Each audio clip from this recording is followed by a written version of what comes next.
Oke teman-teman, selamat datang di Metaforce Power Team Academy. Ya, tema malam ini kita akan membahas Metaforce Decentral Business dan Central Business.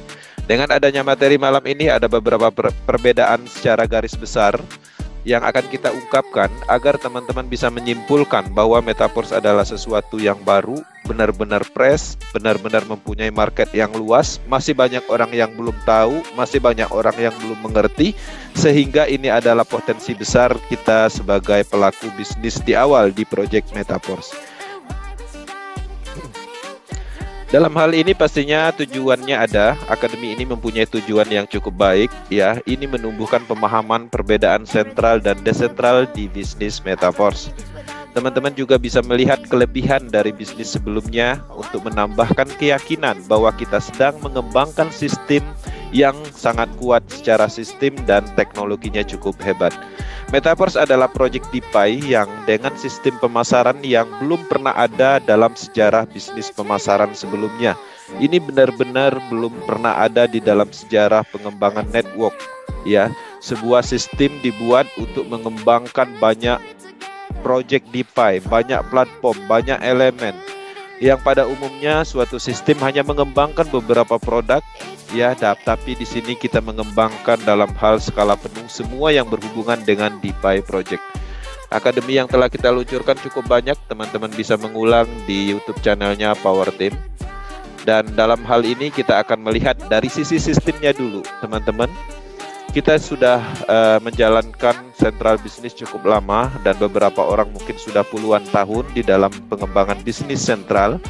Nah, tapi di sisi lain ada beberapa orang yang tidak melihat secara sistemnya apa yang sedang mereka lakukan selama puluhan tahun. Nah, di sini kita bisa melihat central business mempunyai sistem seperti ini pada umumnya ya, dengan pengembangannya. Nah, ini adalah binary system yang mempunyai sistem dua kaki, yang mana ini konsep ini adalah bina kiri dan bina kanan. Uang besarnya adalah di bonus pasangan. Nah, harapannya teman-teman bisa melihat pola ini.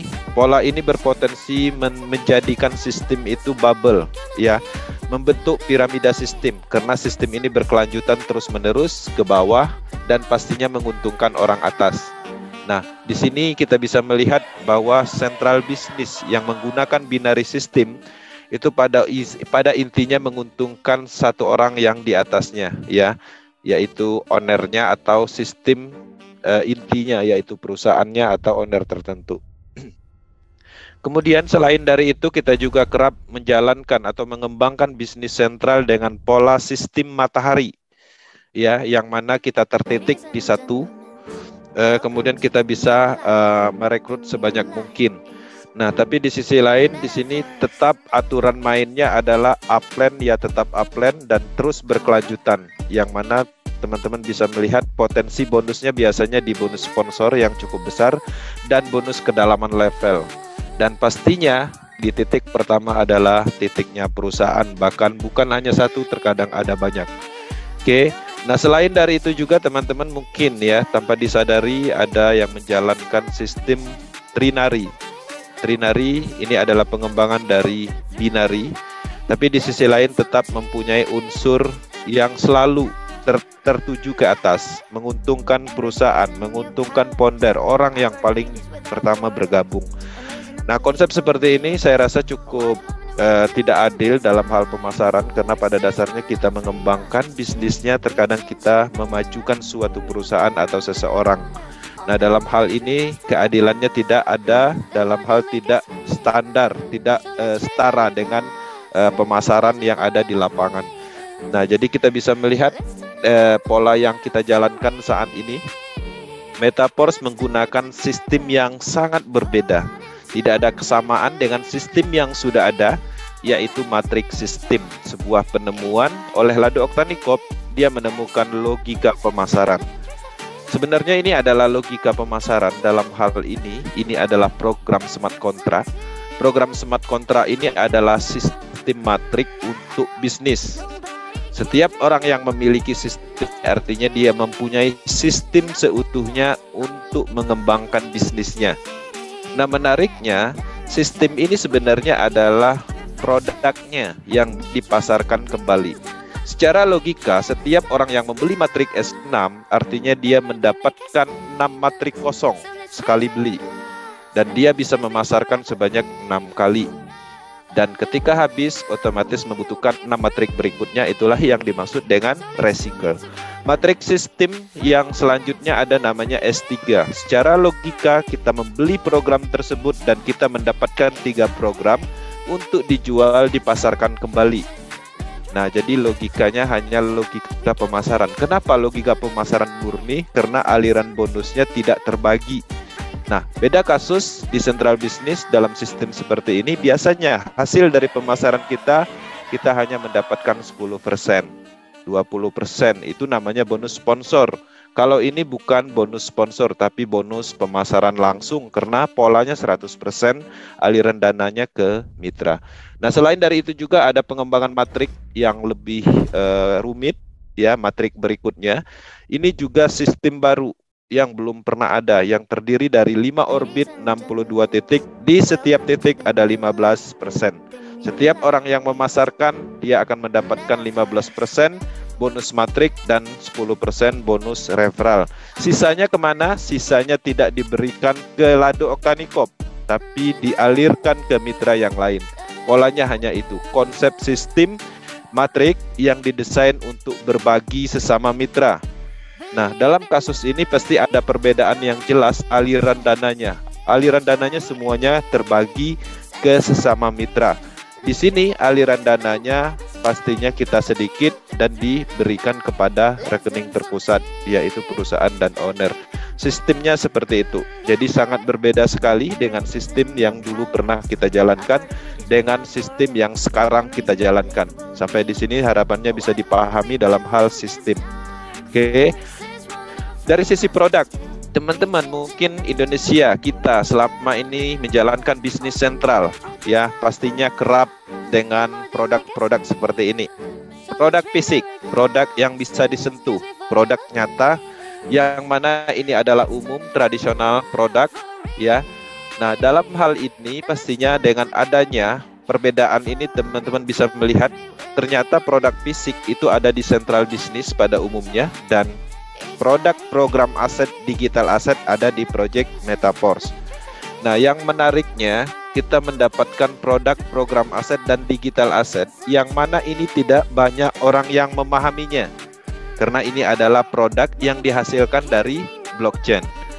Nah, dalam hal ini pasti beberapa orang yang berpikiran negatif sulit dikembangkan karena produknya tidak familiar. Kita harus menyampaikan teknologinya, polanya, manfaatnya, dan lain-lain. Nah, berbeda kasus dengan produk yang familiar seperti ini lebih gampang dipasarkan, tapi secara pendapatan aliran dana sebenarnya kita adalah sales. Karena pada dasarnya kita memasarkan produk-produk menggunakan sistem yang telah ditentukan. Dan ada pembagian hasil yang mana pastinya hasil terbagi kepada yang punya proyek. Nah, dalam hal ini teman-teman bisa melihat perbedaan dari sisi produknya. Metaforce mempunyai produk utamanya yaitu program aset, yaitu sistem bisnis tadi. Tekstil ada 12 level, Universe ada 9 level. Nah, ketika teman-teman memiliki produk utama berupa program ini, teman-teman bisa memasarkan dan distribusinya menggunakan smart contract. Selain dari itu juga ada produk-produk lain yang terhubung dengan program utamanya atau produk utamanya yaitu digital asset.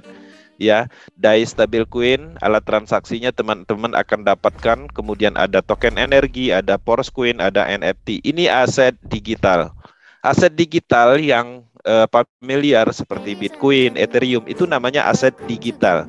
Tidak bisa disentuh tapi mempunyai nilai, mempunyai manfaat, mempunyai fungsi, membuat orang kaya dan ada di seluruh dunia dan semua orang percaya. Itulah yang dimaksud dengan digital asset. Oke. Nah, secara radius digital asset mempunyai kemampuan untuk menyentuh seluruh dunia. Tapi produk fisik hanya menyentuh di beberapa negara, maksimal 3-4 negara, artinya tidak bisa mengglobal secara besar-besaran secara market karena produk seperti ini membutuhkan yang namanya legalitas, ya, badan hukum dan segala macamnya karena ada sentralnya. Nah, di Metaforce kita mempunyai kebebasan untuk memasarkan ini. Semua orang bisa menuju ke market manapun. Ini menarik karena ada perbedaan dari sisi produknya. Oke, dalam hal produk teman-teman harus memahami betul ada perbedaan antara produk fisik dan digital asset. Oke, ini clear masalah perbedaan tentang produk. Nah, kemudian teman-teman juga bisa melihat dari perbedaan aliran dana. Oke. Nah, di sini kita melihat ada aliran dana yang di central business. Kalau kita pahami, itu dananya terpusat dan dikontrol. Orang-orang ini bergabung mengeluarkan uang, uangnya masuk dulu ke sini. Oke. Nah, ketika orang-orang ini mendapatkan bonus, pendapatan atau bonus yang mereka dapatkan nanti pusatnya dari sini, dikontrol, dibagikan dari ownernya. Nah, pada dasarnya bisnis seperti ini artinya ada pihak ketiga yang mengendalikan dana tersebut, ya. Nah, artinya di sini ada resiko karena ada dana di pihak ketiga. Oke, teman-teman bisa melihat ketika central bisnis pasti ada pengumpulan dananya. Nah, dalam hal mendapatkan bonus tetap kita meminta dalam hal pencairannya dan nanti akan di-approve dari pihak ketiganya. Nah, berbeda kasus dengan Metaverse. Metaverse, setiap pendapatan yang kita dapatkan distribusinya bersifat langsung, peer to peer, ya, menggunakan perjanjian dari kontrak pintar atau smart contract. Nah, dalam hal ini kita dibantu oleh teknologi blockchain yang namanya itu pengembangan dari smart contract. Nah, jadi ketika distribusi itu langsung peer to peer, artinya sebenarnya secara tidak langsung, secara logika ini adalah pemasaran langsung, jual beli secara langsung tapi menggunakan oleh teknologi pengembangan dari smart contract. Nah, jadi secara aliran dana jelas bahwa di sini tidak ada unsur sentralnya atau dikumpulkan dulu. Misalnya seluruh orang yang bergabung di Metaverse dananya dikumpul dulu ke Lado. Bukan seperti itu. Ini konsepnya adalah distribusi langsung, terdesentralisasi sepenuhnya. Kalau di sini iya, ketika semua orang yang bergabung di central business pasti dana secara keseluruhan, dana-dana orang yang bergabung tadi pasti tertuju ke sini dulu. Baru nanti dari sini sisanya beberapa persennya dibagikan lagi, dialirkan lagi. Polanya hanya itu. Nah, jadi ada kontrol dan ada pihak ketiga yang mengendalikan dana tersebut. Secara dana jelas bahwa ada perbedaan yang cukup jauh. Nah, kemudian dari sisi teknologi, data, dan sistem. Central business itu adalah sistem atau data itu berada di server terpusat. Ya. Proxy servernya terpusat, bisa ditargetkan, bisa diambil alih oleh siapapun yang mempunyai kekuasaan, atau mungkin bisa diambil alih oleh orang-orang yang kapasitas secara ilmunya cukup baik seperti hacker, bisa menyerang dan mengambil alih dan mematikan, memindahkan, dan macam-macam. Nah, kenapa? Karena ada target titik servernya yang bisa diambil alih atau dikendalikan. Nah, ini berbeda sekali dengan sistem yang ada di Metaverse. Metaverse itu sifat datanya adalah menyebar. Sistem Metaverse atau data Metaverse ada di jaringan Polygon blockchain. Ya, ada di seluruh jaringan internet node komputer seluruh dunia. Jadi sangat tidak mungkin untuk dimatikan, diambil alihkan, atau diubah oleh sekelompok orang atau orang-orang tertentu. Karena ketika ingin menguasai, ya, mengambil alih data dan sistem Metaverse, maka dia harus menguasai 50% kalkulasi non komputer seluruh dunia. Jadi sangat tidak memungkinkan. Nah, hal seperti itulah keamanan yang kita lihat. Teknologi, data, dan sistem cukup jauh perbedaannya. Nah, ini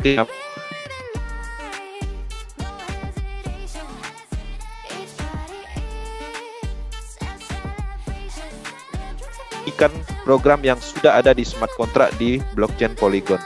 Nah, itu adalah kekuatan teknologi yang bisa diandalkan yang membuat kita bisa terus membangun bisnis ini secara nyaman tanpa keraguan.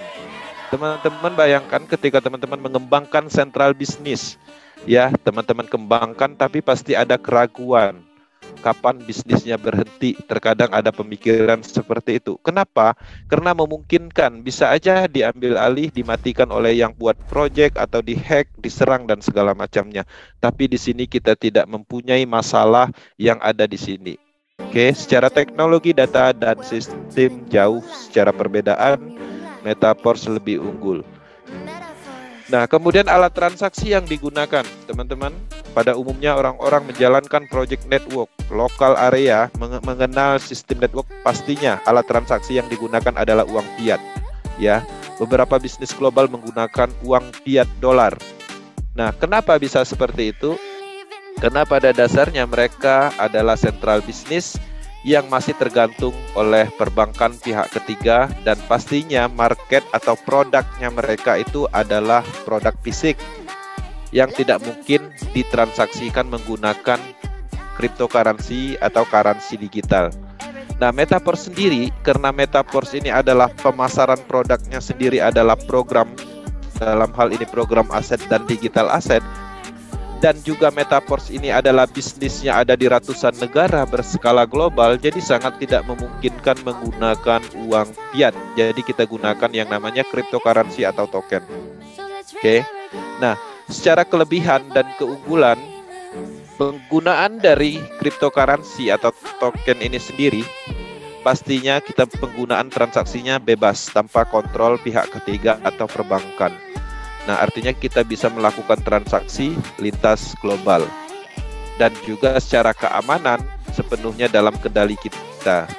Nah, ini menarik bahwa ada keunggulan dalam hal alat transaksi. Ya, teman-teman bisa melihat ada perbedaan alat transaksi, central business, dan Metaverse. Nah, kemudian transparansi, perbedaannya.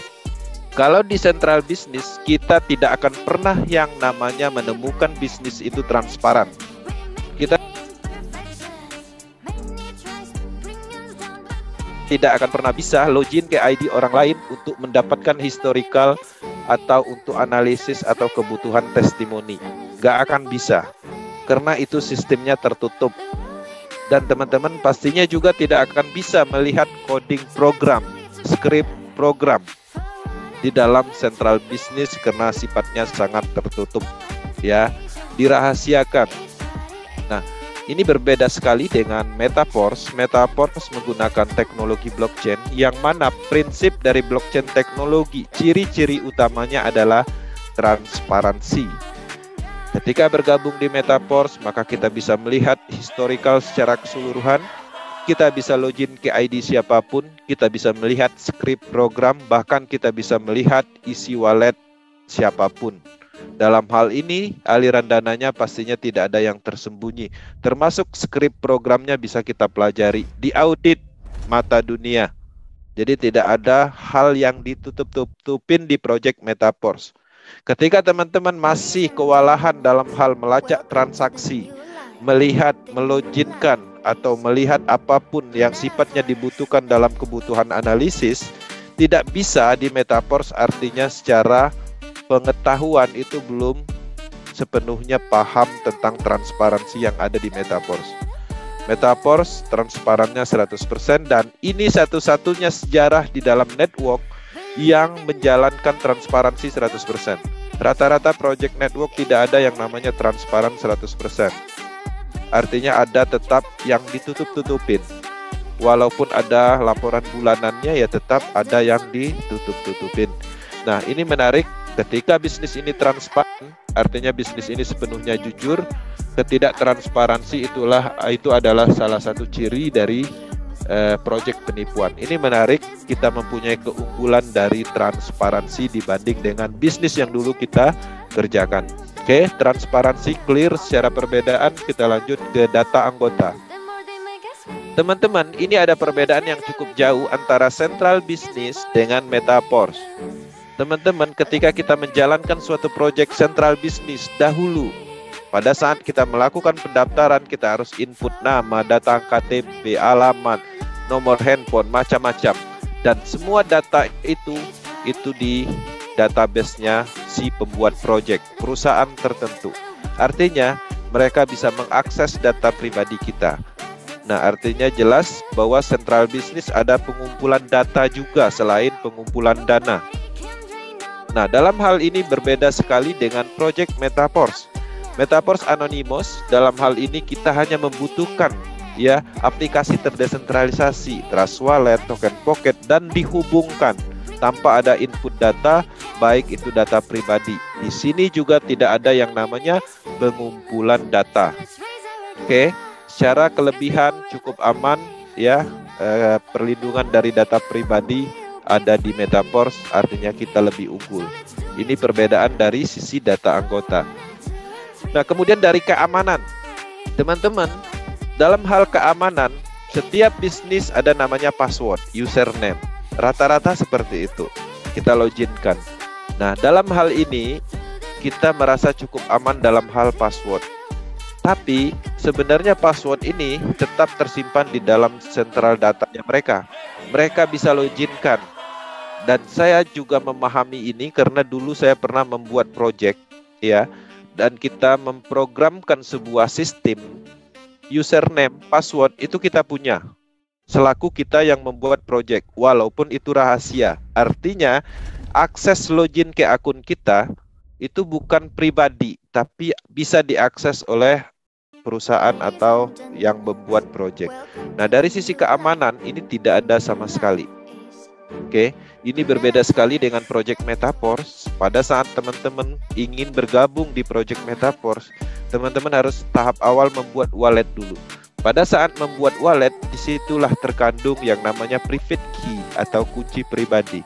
Private key, kunci pribadi itu bukan dibuat oleh seseorang, tapi dibuat oleh algoritma program yang ada di blockchain ya. Dia meng-create beberapa deretan angka dan itu hanya kita yang tahu.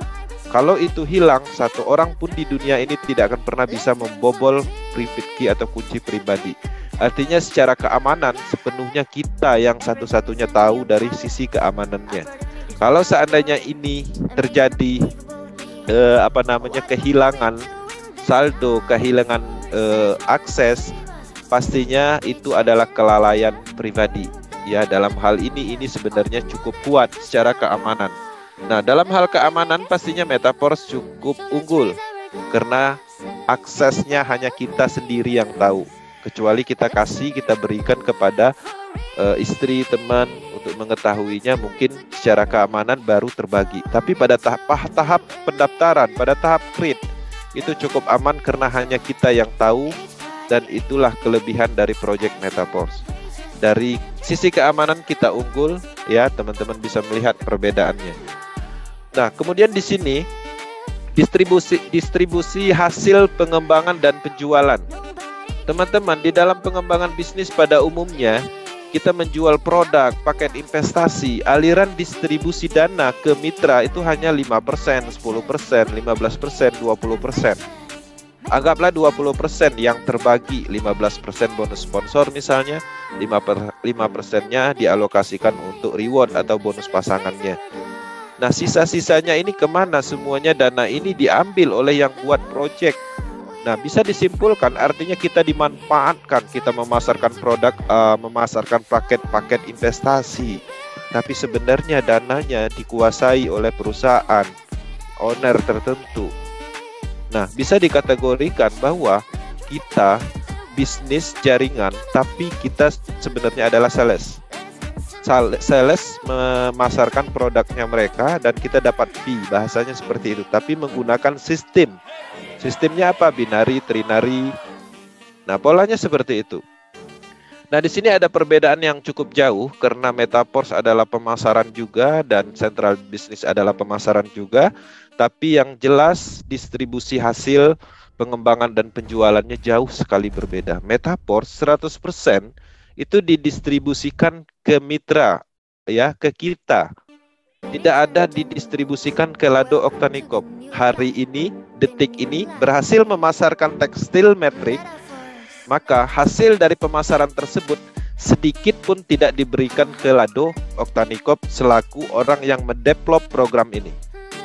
Teman-teman bisa buktikan sekarang ya, ketika berhasil memasarkan di detik ini berhasil dan teman-teman aliran dananya itu sedikit pun tidak diberikan ke Lado Oktanikop. Itu adalah salah satu pembuktian bahwa Lado Oktanikop tidak memanfaatkan kita dalam hal mengambil dari hasil kerjaan kita, pemasaran yang kita lakukan. Ini berbeda sekali kasusnya ketika ada di sini. Teman-teman memasarkan, teman-teman kemudian roadshow, teman-teman Zoom, teman-teman edukasi, memotivasi orang. Tapi yang teman-teman dapatkan 20%, 15%, sisanya ke mereka. Ya. Nah, artinya jelas bahwa ada perbedaan yang lebih unggul di sini. Oke, 100% distribusi ke kemudian kontrol waktu yang berjalan. Teman-teman sentral bisnis itu tergantung dari kekuasaan atau yurisdikasi. Teman-teman tidak bisa mengandalkan proyek ini ketika teman-teman memahami bisnis seutuhnya. Ketika kita masih mengembangkan proyek orang lain, memasarkan produk orang lain, ikut ponder A, ikut ponder B, teman-teman akan tergantung pada kekuasaan. Yang buat proyek itu adalah kekuasaan, IT program itu adalah kekuasaan, yurisdikasi tertentu itu adalah kekuasaan. Mereka yang menentukan nasib umur dari proyek bisnis itu. Artinya jelas bahwa di sini tidak bisa kita menerapkan komit, konsisten, tidak bisa, silang. Kita mau konsisten di sini, mau komit di sini, selamanya ingin menjalankan bisnis ini. Kalau sistemnya dimatikan oleh pemerintah, kita mau apa? Dimatikan oleh yang buat proyek, apakah kita masih mau komit ketika aksesnya tidak bisa lagi? Sangat tidak memungkinkan untuk penerapan komitmen dan konsisten di sini, di sentral bisnis. Ini berbeda sekali dengan proyek sekarang yang kita kerjakan. Proyek hebat ini, Metaforce. Selama internet ada, teman-teman bangun bisnis ini dari sekarang, pasarkan dari sekarang, bentuk tim dari sekarang, kembangkan bisnis ini. Maka hasilnya itu selamanya. Teman-teman bisa terus mengembangkan, menjalankan, dan pada akhirnya bisnisnya dalam kendali. Ya, timnya menyebar di seluruh dunia. Ya, tim pemasarannya ada di mana-mana. Maka ini akan terus ada. Komitmen konsisten bisa diterapkan di proyek ini karena dia selalu ada. Ini menarik ketika kita menyadari bahwa ketika teman-teman menyadari ingin berbisnis, ini benar-benar mempunyai potensi. Ini berbeda kasus ketika kita memahami suatu network, suatu BO, bisnis online, mindset spekulasi, maka kita tidak akan menemukan kelebihan untuk membangun.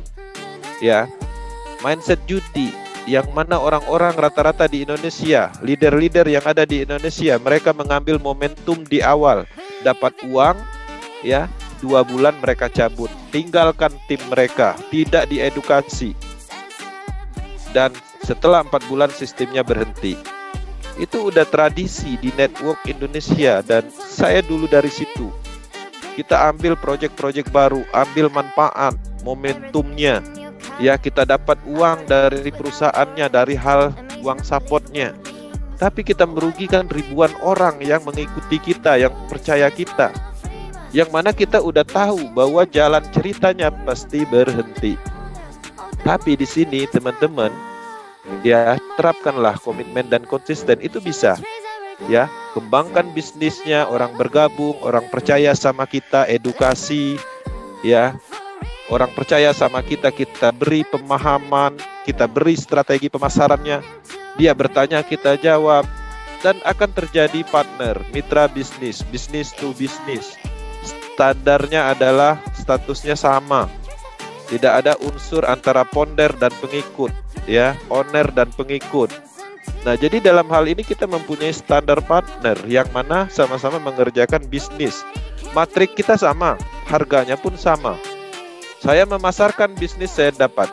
Ketika teman-teman memasarkan, teman-teman akan dapat lebih. Polanya hanya itu. Dalam hal pemasaran di Project Metaforce, setiap orang yang melakukan pemasaran itu adalah haknya.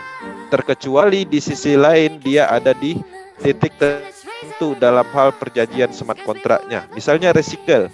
Recycle itu artinya kan membeli ulang. Kalau membeli ulang secara aturan di logika bisnis umum aja, ya kita harus membeli kembali. Nah, ini sudah diatur perjanjiannya dalam smart kontrak. Nah, artinya jelas bahwa Metaverse adalah pemasaran untuk masing-masing orang, karena tidak ada kesenjangan. Dalam hal ini setaranya sama. S6 semua programnya itu semua orang yang membeli S6 bentuknya sama. Ada 6 matrik kosong. S3 juga seperti itu. Universe setiap orang itu matriknya, titik kosongnya, potensinya ada 62 titik. Itu tidak ada perbedaan antara saya dan teman-teman. Jadi sama kita di sini. Ini berbeda kasus dengan konsep ini. Ya, tergantung dari mereka. Ya, kekuasaan. Nah, dari sisi kontrol waktu berjalan, potensi untuk penerapan komitmen dan konsisten, Metaverse masih unggul. Oke. Kemudian under control. Teman-teman, di dalam bisnis, central bisnis itu ada yang mengontrol, baik sistem, baik dana, baik data. Ada owner, admin, perusahaan yang mempunyai akses semua itu, yang mengatur, yang menerapkan. Ketika kita menjalankan bisnis central bisnis, ya, kemudian ada di sisi lain kita mendapatkan banyak bonus dan kira-kira perusahaan terbebani, maka dia akun kita akan di-ban, dihilangkan aksesnya dengan alasan bermacam-macam. Bahkan ada indikasi di hacker, tapi yang hacker adalah IT dari perusahaan tersebut di akun kita. Nah, merusak, ya, kita dirusak karena mereka ingin melemahkan, karena semua aturan ada di mereka, sistem dikendalikan, akun bisa diloginkan, dana dipegang, semuanya dikontrol. Artinya ketika mereka mengontrol, suka-suka mereka mau membuat aturan. Kita tidak mendapatkan kebebasan, kita tidak mendapatkan sistem seutuhnya. Di sini kita menemukan masalah itu di central bisnis selama ini. Metaverse, teman-teman bisa lihat ketika teman-teman mempunyai sistem, ya, mengaktifkan S6 Universe, sistem itu sepenuhnya milik kita. Ya, tidak ada intervensi, tidak ada sistemnya bisa diganti-ganti, ya, jaringannya dipindah, akunnya dimatikan, di-banned, gak bisa. Sepenuhnya kita yang memegang kendali. Tidak ada yang namanya aturan-aturan yang aneh-aneh yang merugikan dari kita, yang merugikan kita sebagai pelaku bisnisnya. Benar-benar kita mendapatkan suatu kebebasan, independent business owner, bisnis yang mandiri. Ya, kita menemukan kebebasan di Metaverse. Semuanya itu kita dapatkan dalam kendali kita.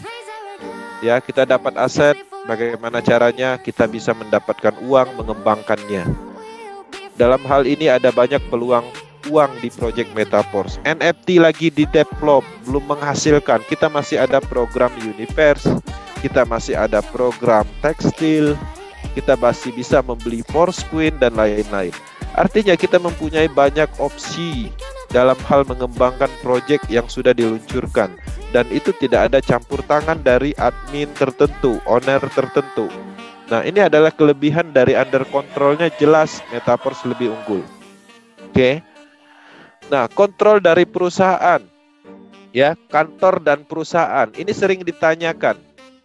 Teman-teman harus bisa melihat bahwa Metaverse ini bukan central bisnis. Metaverse adalah bisnis desentral. Central bisnis itu lebih dikenal dengan legalitas. Itu diperlukan sekali. Ya, ada kantornya, ada perusahaannya, itu jelas. Itu central bisnis. Bahkan legalitas ini dijadikan value atau nilai jual. Bahkan perusahaannya dijadikan nilai jual. Saya menjalankan Business Network MLMA, kantornya ada di lantai 12 di Jakarta, dijual. Nah, hal-hal seperti itu ada di sini. Kenapa Metaverse ini legalitasnya tidak memungkinkan dan cukup aman karena tidak ada kontrol dari perusahaan? Untuk menciptakan legalitas itu ada syarat yang harus dilakukan. Pertama, ada pengumpulan dananya. Ada produk realnya yang harus di audit, ya. Ada badan usahanya atau ownernya. Nah, ada struktur manajemennya.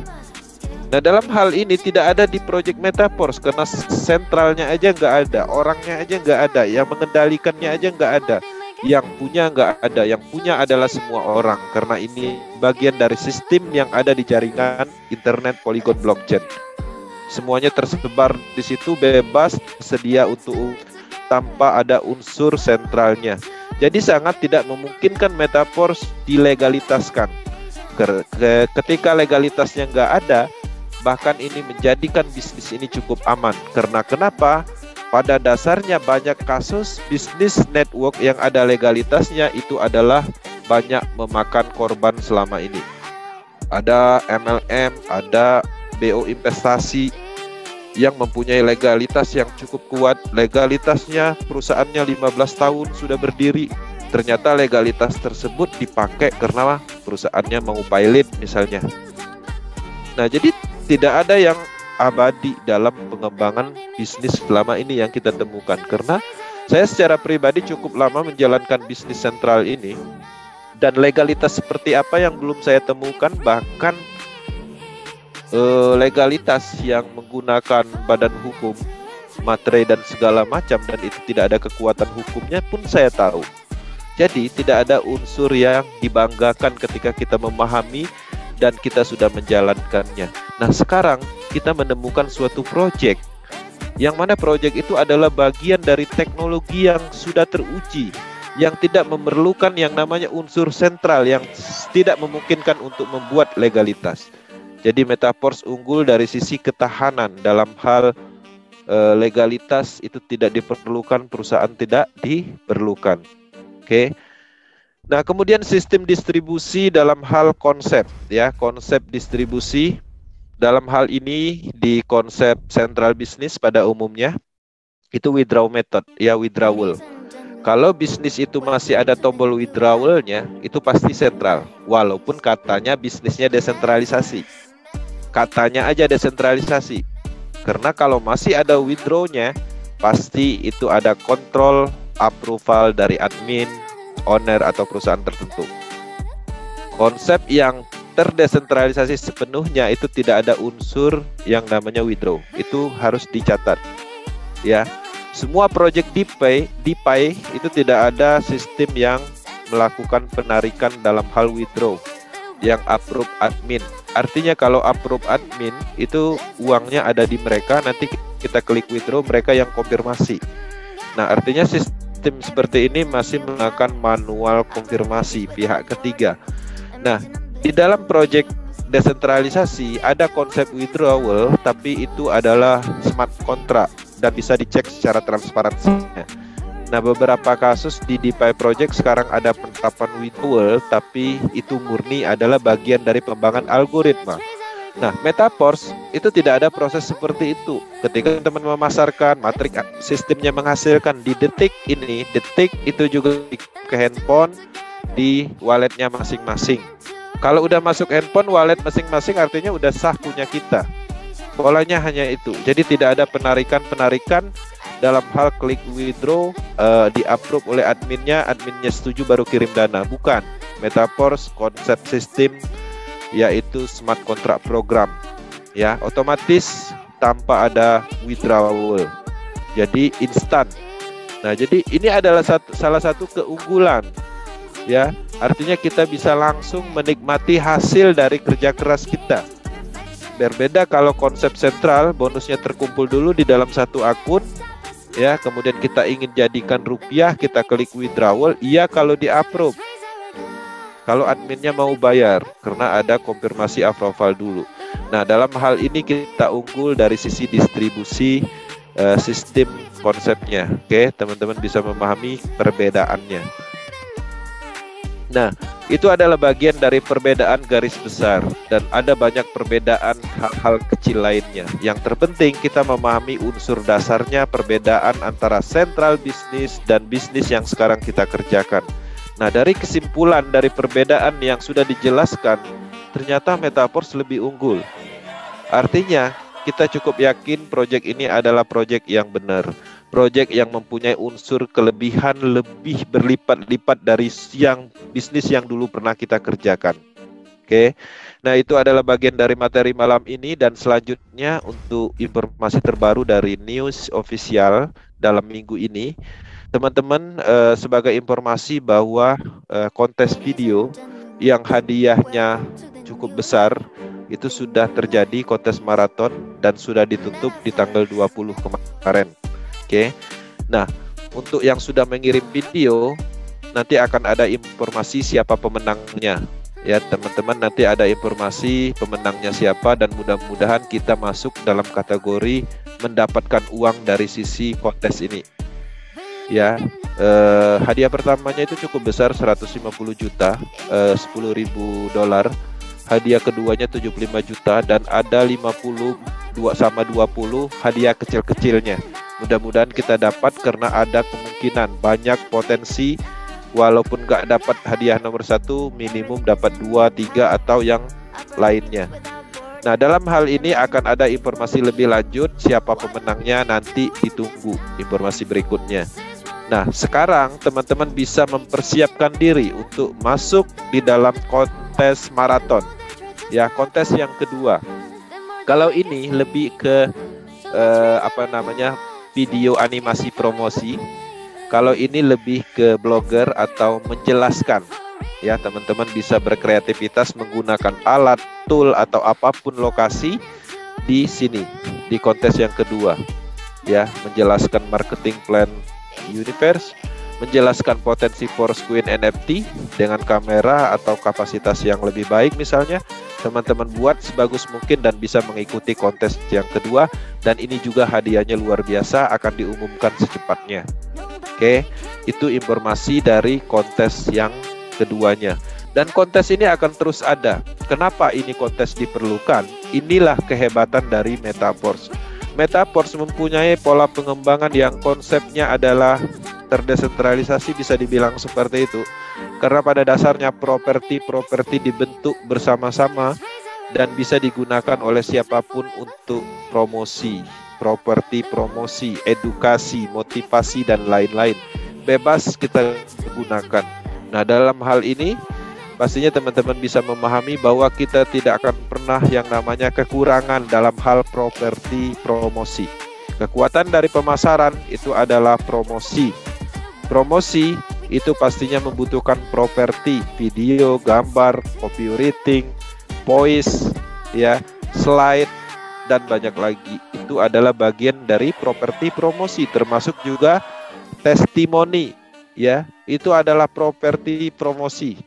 Termasuk juga bukti transfer orang bergabung, itu juga properti dari pemasaran untuk promosi. Teman-teman harus memahami konsep pemasaran. Pemasaran adalah bagian dari informasi. Teman-teman juga mengkampanyekan, ya, menyampaikan. Unsurnya ada di situ, menarik orang agar orang menghubungi dan bertanya dan pada akhirnya bergabung menjadi mitra bisnis, partner bisnis dalam hal pemasaran di Pi Project Metaverse. Kemudian untuk news berikutnya tentang NFT. NFT sampai saat ini tidak ada aktivitas yang bisa dilakukan karena sepenuhnya programmer lagi mengerjakan versi 3 untuk memfilter beberapa NFT yang bermasalah dan melakukan penambahan security atau kekuatan dari keamanannya. Karena NFT royalty ini adalah bagian penting, elemen penting yang dipastikan programmer akan membuat yang terbaik untuk jangka panjang.